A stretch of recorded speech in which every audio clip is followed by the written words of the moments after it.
Всем привет! Вы на канале Польза.нет, а сегодня я хочу вам представить один топ смартфонов, на сей раз в ценовой категории до 15 тысяч рублей или до $200. До 35 и 25 тысяч рублей на канале уже были обзоры. Почему именно такой ценник, спросите вы? Объясню. По недавнему исследованию аналитического центра Синергия, абсолютное большинство россиян, а именно почти 36%, готовы потратить на покупку смартфона не более 30 тысяч рублей и намерены пользоваться им в течение 3-5 лет. Еще более 21% готовы потратить на покупку смартфона не более 15 тысяч рублей. Так вот, по моему субъективному мнению, купив смартфон за 15 тысяч рублей и меняя его через 2-3 года, и те, и другие респонденты будут в выигрыше, так как получат устройство, обладающее всеми необходимыми для них характеристиками, которые будут актуальны как раз в течение 2-3 лет, и не переплатят за ненужные фишки или статус, поддерживая актуальный уровень железа и поддержку производителя. Как вам известно, лишь производители топовых смартфонов типа Apple и Samsung выпускают обновления безопасности более 2 лет, да и то не для всех моделей. Рассчитывать на поддержку производителей среднего ценового сегмента из разряда Xiaomi, Realme и остальных более 2-3 лет по мне не стоит, поэтому даже если ваш смарт работает, но производитель перестал присылать вам обновления, на самом деле стоит задуматься о смене его на более свежий, ведь хакеры не дремлют и выпускают все более коварные вирусы и трояны. На все смарты из моего топа есть отдельные обзоры с примерами работы камеры и результатами бенчмарков. И все смарты реально купить на Али по цене до 15 тысяч рублей или чуть ниже, естественно, применив промокоды, купоны на скидку или подождав очередной распродажи, которых на Али тьма. Кстати, одна из таких идет. Купоны и выгодные предложения можете посмотреть по ссылке в прикрепленном комментарии в моем телеграм-канале. Кто не в курсе, меня зовут Саня, вы на канале Польза.нет еще раз, и здесь только быстрые краткие обзоры и долгие стримы, плюс длинные подробные топы. Ценность их в первую очередь опять же не в обзорах на каждый из этих девайсов на канале, а в комментариях под ними. То есть на все эти девайсы уже были обзоры, под ними есть комменты пользователей и тех, кто это дело купил, и мне кажется, что полезнее этого быть в принципе ничего не может. Не забываем прожать лайк за труды и колокольчик, и не забываем, что на канале ежемесячно разыгрывается 5 Mi Band 6 серии за лайк, подписку и комментарий к любому видео. Конкурсы проводятся ежемесячно 30 числа на канале для стримов. 10 место моего топа занял Poco M3 Pro 5G. Кратко перечислю плюсы данного смарта. Это отличный GPS с великолепной точностью, NFC-модуль в наличии, Google Pay работает. Также к плюсам отнесу поддержку 5G сетей, хоть большинству пока они и не нужны. По дизайну по сравнению с Poco M3 Прошка просто волшебно. Сканер отпечатков пальцев работает быстро и четко, мини-джек оставили, а вот кое-что важное убрали. Упаковка стандартная, инструкция, наклейки, простой чехол, от которого даже через неделю попахивало пластиком, телефон, зарядка на 22 ватта, кабель для зарядки форм-фактора Type-C и скрепка для смены сим-карт. Шим, так как это IPS, здесь, конечно же, отсутствует. Сканер отпечатков пальцев в кнопке работает довольно быстро, но легкая задержка ощущается. Быстрая зарядка присутствует здесь номинально. Аккумулятор 5000 мАч. Для полной зарядки смартфона с 0 до сотки родным зарядником необходимо целых 2 часа. По автономности получается следующее. PC-марки чуть больше 9 часов и поедает при просмотре YouTube на максимальной яркости около 8% в час. Память стала быстрее, точнее, даже не быстрее, с ней просто лучше начал работать процессор. Память все та же. Датчики приближения адекватные, а не ультразвуковые. По производительности в танке играть даже очень комфортно, что в принципе комфортно даже на телефонах за $100. В PUBG и даже Genshin играть можно. На минималках даже в PUBG играть тоже приятно. Genshin на полной минималке, конечно, с фризами для мазохистов, но идет. 64 гигабайта непростительно мало, это внутренняя память по минимуму, но спасает то, что можно ставить карту памяти в телефон, хотя лоток здесь гибридный. По камерам ничего не поменялось, основной модуль на 48 мегапикселей, есть электронный стабилизатор. Минусы у данного смарта, к сожалению, есть и их немало. Это экран IPS Full HD+, яркость просто печаль. На пляже в солнечный день однозначно ничего не увидите. 90 Гц, которые не все даже смогут заметить. Под углом на экран лучше не смотреть, появится желание попытаться сдать его как брак. Защита от попадания влаги, разумеется, нет. Звук моно довольно чистый, громкий, но дешевый. Тротлинг-тесты проходит девайс средний, но терпимо. К слову, у Poco младшей версии звук был стерео. Нет индикатора уведомлений, что довольно приличный фейл. Съемка максимум в 1080p 30 fps, ширика нет. Фронталка печаль, плюс еще и огромная размером. Глянцевый пластик задней крышки безумно марки. Цена по ссылке в описании к видео $179 у официалов. На распродажах, конечно же, дешевле. Резюмирую, это бюджетник без запаса, с Xiaomi-шной лагучей оболочкой, с минимальными возможностями по камере. Играть в него со скрипом, но можно. Снимать бабушкины видео, разумеется, тоже. В целом телефон понравился, но они вырезали из него стерео. Экран экран и правда тусклый. Внешний вид стал приличный. Лоток гибридный или две симки, или симка и карта памяти. Бенды, разумеется, все, как бюджетник, однозначно зайдет, как минимум за внешний вид. На 9-м месте моего топа расположился представитель не очень популярного у нас бренда Vivo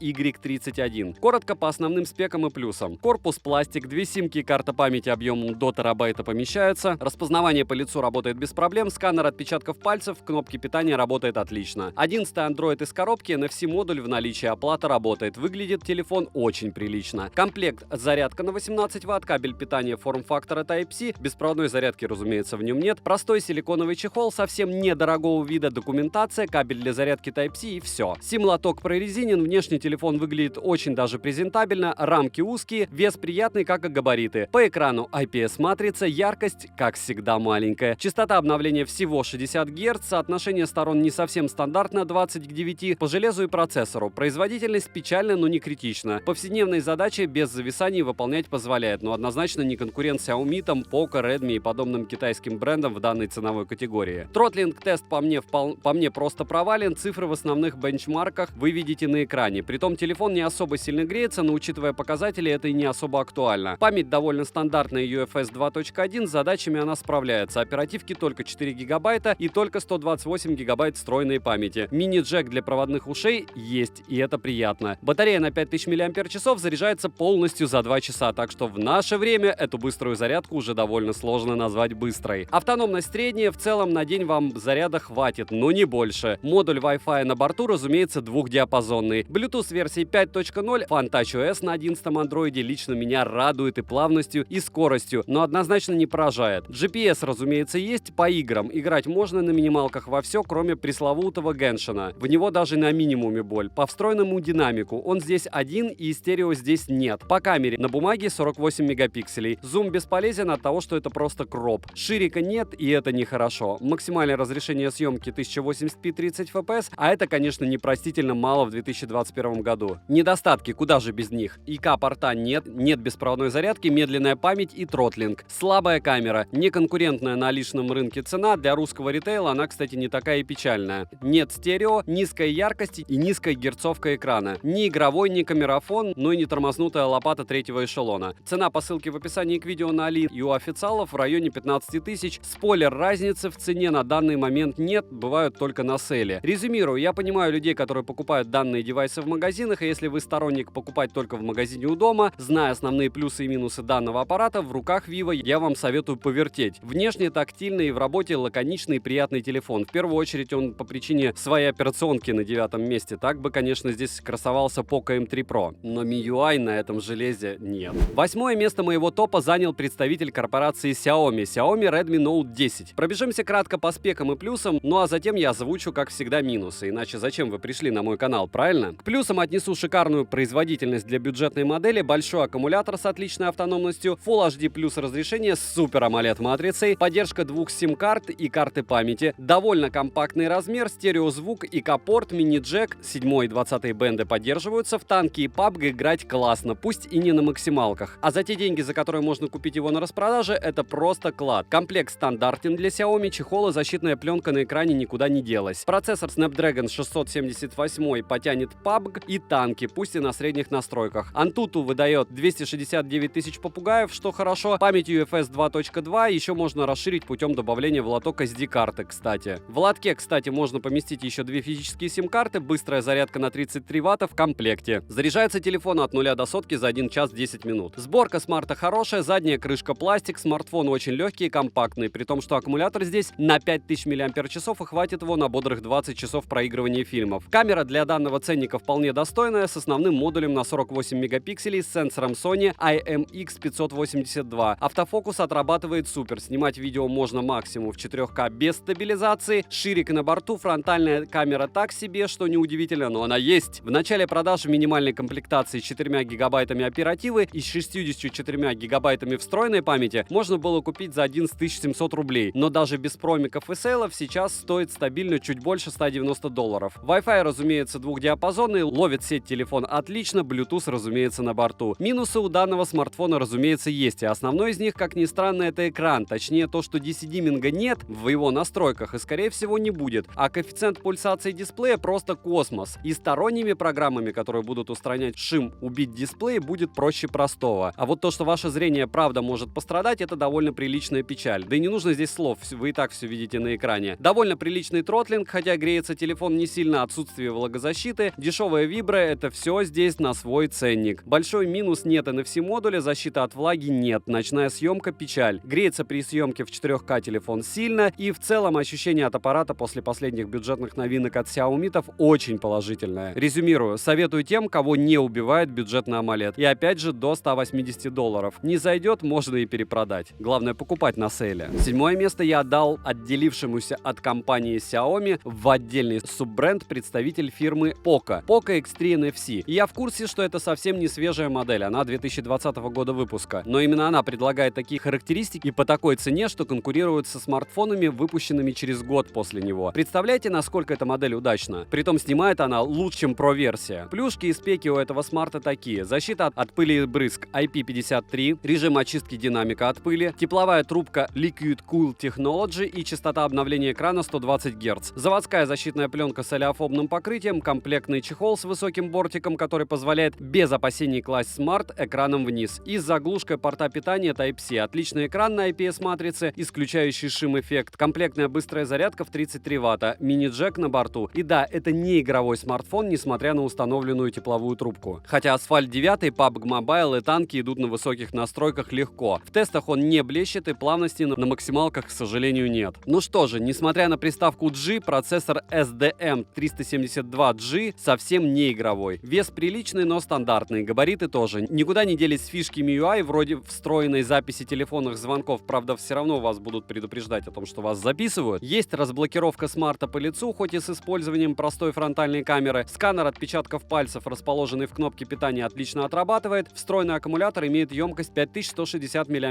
а автономность смарта вас порадует. Стереодинамики звучат достаточно неплохо, с полным отсутствием хрипов и достаточным запасом по максимальной громкости. Рамка у смарта пластиковая, задняя крышка тоже пластик. Сборка добротная, ничего не люфтит, не скрипит. Лоток здесь комбинированный, либо используете вторую сим-карту, либо карту памяти и симку. Виброотклик для бюджетников хорош. Камера в данном аппарате — это один сплошной компромисс. В условиях хорошего освещения снимают вполне прилично. Есть режим 64 мегапикселя, есть съемка в 4К 30 FPS. Ночью или в условиях недостаточного освещения все скромно, но в то же время работоспособно. Фронталка, несмотря на разрешение в 20 мегапикселей, также не отличается чем-то особенным. Все на уровне средняка 2020 года. Минусы, разумеется, есть. Странно, но до сих пор есть не приведенные на русский язык пункты в настройках телефона. Разумеется, вы понимаете, что 120 Гц смарт выводит не всегда. Автоматическая регулировка яркости в данном аппарате есть, но считайте, она не работает. Индикатор в верхней части экрана вроде завезли, но при этом он спрятан так, что его не видно, если смотреть на экран под прямым углом. И к тому же он подсвечивается исключительно белым светом при зарядке смарта. Цена по ссылке в описании к видео меняется постоянно. Резюмирую, советую. Вроде здесь Google Pay, работающий в РФ, мини-джек на 3,5 дюйма, 120 Гц дисплей плавной анимации, приличный стереозвук, возможность расширить встроенную память с помощью microSD, неплохой проц, позволяющий играть в большинство современных мобильных игр, ИК-порт для управления бытовой техникой, достойный аккумулятор, приличный за свои деньги камеры и быстрая зарядка. Но операционка это дело прилично таки убивает. 6-е место, по моему мнению, по праву занимает Vivo IQ00 Z1 X5G. Из плюсов отмечу встроенную систему жидкостного охлаждения, ПО технологию оптимизации вычислительных ресурсов. Также есть ряд опций для геймеров, включая приложение и технологии GameSpace 3.4, High Frame Rate Game Zone and 4D Game Shock 2.0. Это 4D Vibra. Понятно, что подобное есть у всех, но здесь по мне оно реализовано поприятнее. Vivo понравился мне съемкой, нереальной плавностью во время игрового процесса и дизайном, начиная с верхнего бортика и заканчивая в меру острыми гранями. Да и в целом ощущение при его использовании как от флагмана. Знать о вивовских гаджетах для Китая прямо обязательно, если вы геймер. По мне они идеальное решение. Упаковка стандартная. Телефон, быстрая зарядка на 33 Вт, кабель для зарядки, инструкции и чехол. На телефон наклеена по мне довольно приличная защитная заводская пленка, Google сервисы на борту, но нужно переключиться на русский язык. Рамка из пластика, мини-джек на борту, звук в проводных наушниках выводит отличный. Видео в режиме 4К 30 FPS пишет, мне очень понравилась его съемка, электронная стабилизация и съемка ночью. Экран 120 Гц способен ловить 5G и нужный нам Wi-Fi 6 версии. Процессор 765G, Snap, конечно, я брал версию 664 и, как вы понимаете, это довольно скромно. Разговорный динамик сбоку, IPS-дисплей, сканер лица лица отрабатывает супер, с закрытыми глазами не работает, 4D вибрация в поддерживаемых играх завораживает. По камере есть боке, макро, стаб, все быстро. Плотность пикселей 402 ppi, пластиковая крышка — это, конечно, печаль, но выглядит, как по мне, классно. На 2 дня аккумулятора на 5000 мАч хватает за глаза. Заряжается телефон за 1 час 10 минут с 0 до 100%. Общее ощущение, своих денег он однозначно стоит. Минусы данного смарта следующие. Память не расширить, а в прорезиненный слот помещается только 2 симки. Это эпичный фейл. Много китайских ланчеров, которые нужно долго и упорно удалять, минут 10. Динамик только один, стерео здесь нет, NFC нет, загрузчик не разблокировать и бенды есть не все. Бенд 7 и 20 отсутствуют. Также отсутствует магнитный датчик под умные часы. За полгода он пожирает 500 мАч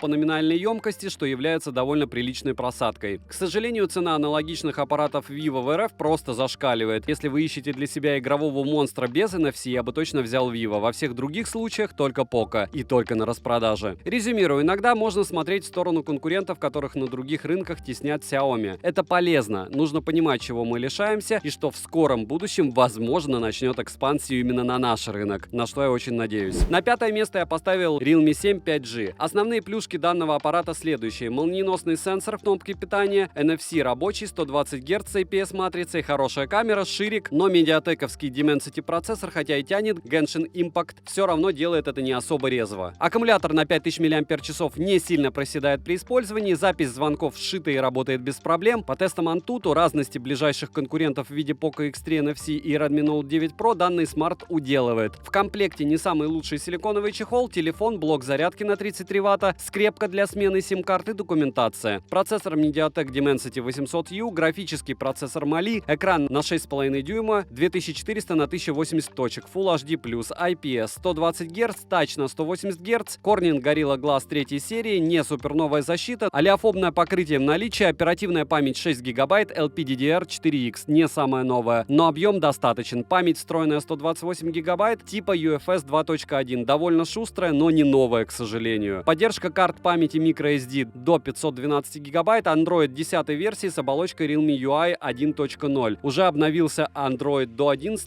и Realme UI уже стоит 2.0. Есть поддержка сетей 5G, камера, основной сенсор широкоформатный на 48 мегапикселей от Samsung с фазовым автофокусом. Ультраширик на 8 мегапикселей от Hynix, макромодуль на 2 мегапикселя, фронталка, основной сенсор на 16 мегапикселей. Видеозапись максимум в 4К 30 FPS и в целом все в рамках допустимого. Камера даже в стоке понравилась, Wi-Fi двухдиапазонный, Bluetooth версии 5.1, GPS, GLONASS, Beidou, Galileo, NFC, USB Type-C 2.0, датчики, сканер отпечатков пальцев в боковой грани работает отлично, Face Unlock без нареканий, геомагнитный датчик, датчик приближения, акселерометр, плюс есть здесь мини-джек на 3,5 мм для проводных наушников. Есть поддержка быстрой зарядки Dart Charge на 30 Вт, поддержка Power Delivery 3.0, поддержка реверсивной зарядки. Но танки идут только на 60 Гц. Genshin на средних слегка лагает, но играть можно. В PUBG играть кайф, на 120 Гц работает классно, но моментами фризит в некоторых приложениях, поэтому лучше всего ставить автовыбор на герцовку. Активация экрана двойным тапом по экрану, мини-замена LED-индикатора. Есть интересная фича — адаптивный спящий режим в настройках экрана, аналог от Samsung, когда телефон следит за глазами пользователя. Минусы без них никак. Гибридный блок или 2 симки, или 1 симка и карта памяти. Стабилизация в камере не фонтан, индикатора уведомлений нет, это печально. Поддержки aptX HD нет. Прот от Mediatek, значит, и обвес страдает. Звук только моно, притом не фонтан, плоский. Беспроводной зарядки, конечно, нет, вибро чуть лучше, чем плохое. Защиты от влаги, разумеется, нет. ИК-датчика нет. Цена по ссылке в описании к видео в районе $199. Резюмирую, девайс вкупе с оболочкой после обновления мне понравился. Ну а сейчас в эту цену выбор довольно скуден. В категории до $200 он один из фаворитов, поэтому на 5-м месте. На 4-м месте моего топа Xiaomi Redmi 10. И в чем его плюшки относительно других смартфонов? Мало того, что он дешевый, так помимо этого в него еще запихали нормальный датчик приближения. У него есть мини-джек, он неплохо ловит GPS, у него довольно неплохой Wi-Fi, пусть и не 6-й версии, но стабильный. И в принципе к телефону особых претензий нет, когда ты вспоминаешь о его стоимости. Основная камера на 50 мегапикселей, но логично, что это чистой воды маркетинг. Комплект нормальный, смартфон, блок питания на 22,5 Вт, кабель для зарядки USB Type-C, скрепка, защитная пленка, чехол неплохого качества и руководство пользователя тоже на русском. Размеры относительно средние, а весит устройство 181 грамм. На корпусе расположена кнопка питания, в которую внедрен сканер отпечатков пальцев. Работает неплохо. Качель регулировки громкости, разъем для зарядки USB Type-C, микрофон и динамики, 2 основных и 1 разговорный. Звук здесь стерео, комбинированный слот на 2 сим-карты и карту памяти не прорезиненный. Есть разъем под мини-джек и есть ИК-порт. Дисплей на 6,5 дюйма, Full HD+, Dot Display IPS с разрешением 2400 на 1080 точек. Плотность пикселей 440 dpi или 405 ppi, более чем достойно. Защитное стекло Gorilla Glass 3 версии, на солнце все видно в пределах нормы. Частота обновления экрана 90 Гц, автояркость работает прекрасно, мультитач, разумеется, есть и берет все 10 пальцев. Можно разблокировать смарт с помощью распознавания лица. Работает тоже отлично. Сканер отпечатков пальцев работает через раз, но когда срабатывает, распознается все быстро. Также смартфон оснащен функцией Adaptive Sync, которая обычно доступна только во флагманских телефонах. Она автоматически сопоставляет частоту обновления с частотой кадров контента и предполагает более плавный результат и меньше энергетических затрат. Она же позволяет сэкономить заряд батареи. Процессор здесь MediaTek Helio G88 с техпроцессом 12 нанометров. Да, как будто на 5 лет назад смотрим, правда? И 8 ядрами. Графический процессор Mali G52, интерфейс MIUI 12.5 на базе Android 11, оперативная память LPDDR4X доступна на выбор либо 4, либо 6 гигабайт. Внутренняя память eMMC и на выбор 64 или 128 гигабайт. И расширить ее SD-картой можно. Мобильную сеть ловит отлично, бенды 7 и 20 есть, вибра очень слабая, из настроек только отклик на касание. Bluetooth версии 5.1, NFC есть и Google Pay встает без проблем. GPS-тест на холодную показывает точность 1 метр. Емкость аккумулятора 500 мАч,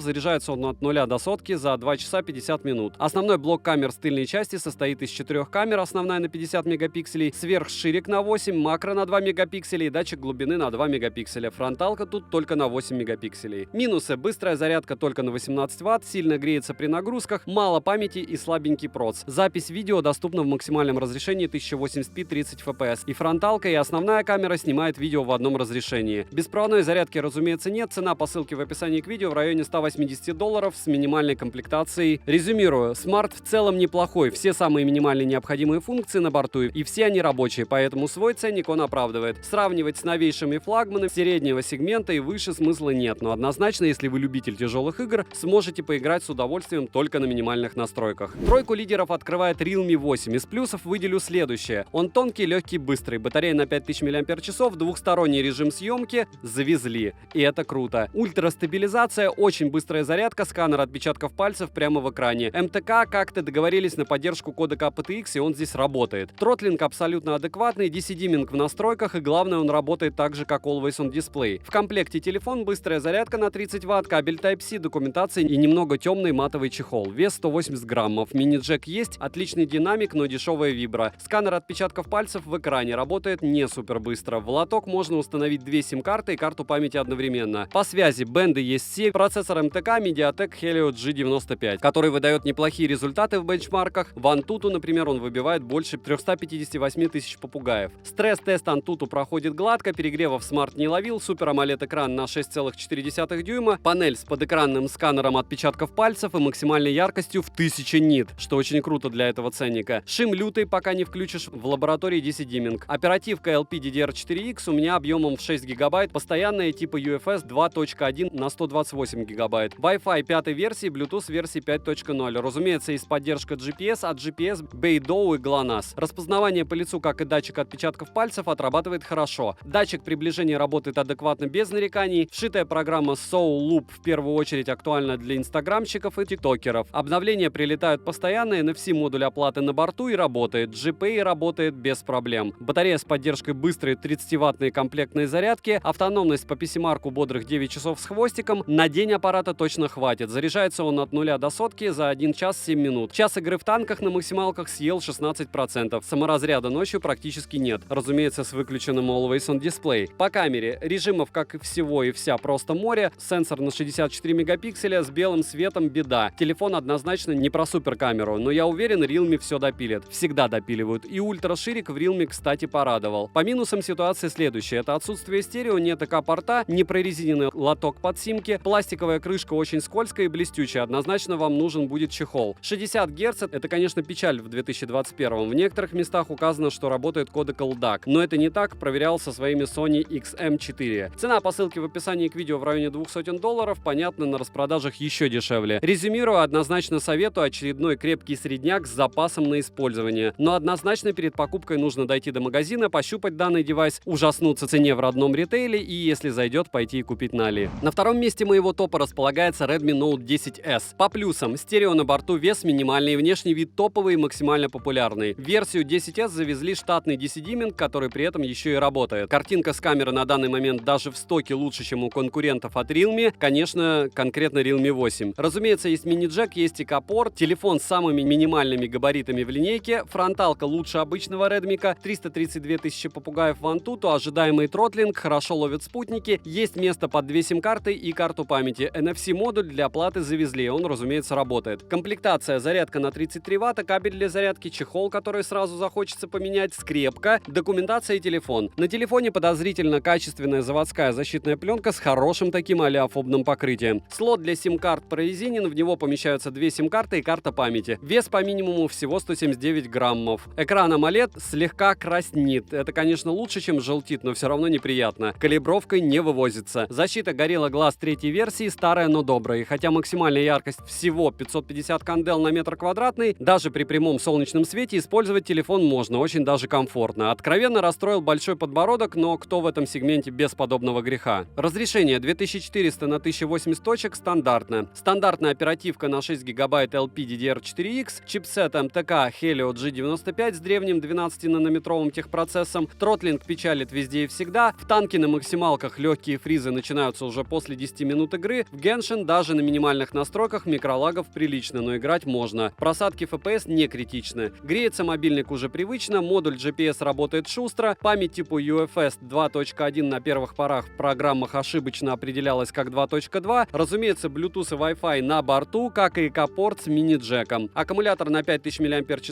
заряжается с 0 до сотки за 1 час 15 минут родной зарядкой. На день использования вам телефона хватать будет однозначно. Датчик освещенности ультразвуковой глючит. Камера на 64 мегапикселя. По фото Realme снимает на данный момент лучше. Ночная съемка ужасна, звук стерео, вибро есть. 3 уровня на максималке, слона разбудит. Разблокировка по лицу, как и по отпечатку пальца, работает отлично и быстро. Минусы следующие: экран только на 60 Гц, камера требует прямых рук и доработки, в 4К 30 FPS печаль с автофокусом, нет поддержки 5G, нет индикатора уведомлений, заявленной защиты от влаги нет, Always on Display только на 10 секунд, цена по ссылке в описании к видео, в районе $200, обычно дешевле. Резюмирую, советую, DC-диминг и ценник очень, конечно, решает. Плюс аппаратов Xiaomi, их можно посмотреть везде, решить, нравятся они вам или нет, а потом купить дешевле на Али. Лидер сегодняшнего топа Realme Narza 30 4G. Почему не 5G? Потому что ярче 4G, хотя бы поэтому. Сам смарт является сплошным плюсом, начиная с цены, характеристик и заканчивая стабильностью работы. Комплект хорош, телефон, зарядка типа Dart Charge на 30 Вт, кабель для зарядки USB Type-C, скрепка, довольно неплохой чехол, заводская пленка, наклеена уже на смарт и краткое руководство пользователя, в котором наш родной язык присутствует. Дизайн приятный, в руке лежит удобно, не выскальзывает, габариты относительно небольшие, а вес всего 192 грамма. На корпусе расположен полноценный непрорезиненный слот под 2 сим-карты и microSD. Утопленная кнопка блокировки с встроенным отпечатком пальца, качели регулировки громкости с люфтом, разъем для зарядки USB Type-C, разъем под мини-джек также на борту. Микрофон и 2 динамика, разговорный и основной. С тыльной части вытянутый блок из 3 камер. С лицевой части 90% пространства занимает дисплей на 6,5 дюйма IPS с разрешением 1080 на 2400 точек, Full HD+, плотность пикселей 405 dpi, частота обновления экрана 90 Гц, работает плавно и без нареканий. Автояркость работает отлично, адаптируется быстро и плавно, мультитач на 10 пальцев на борту. Разблокировать экран можно при помощи отпечатка пальца, встроенного в кнопку блокировки и распознавания лица. Срабатывает и то, и другое моментально. Также в экран в левом верхнем углу внедрена фронтальная камера. Смарт оснащен игровым процессором MediaTek Helio G95 и графическим процессором Mali G76. Интерфейс Realme UI 2.0 на основе Android 11.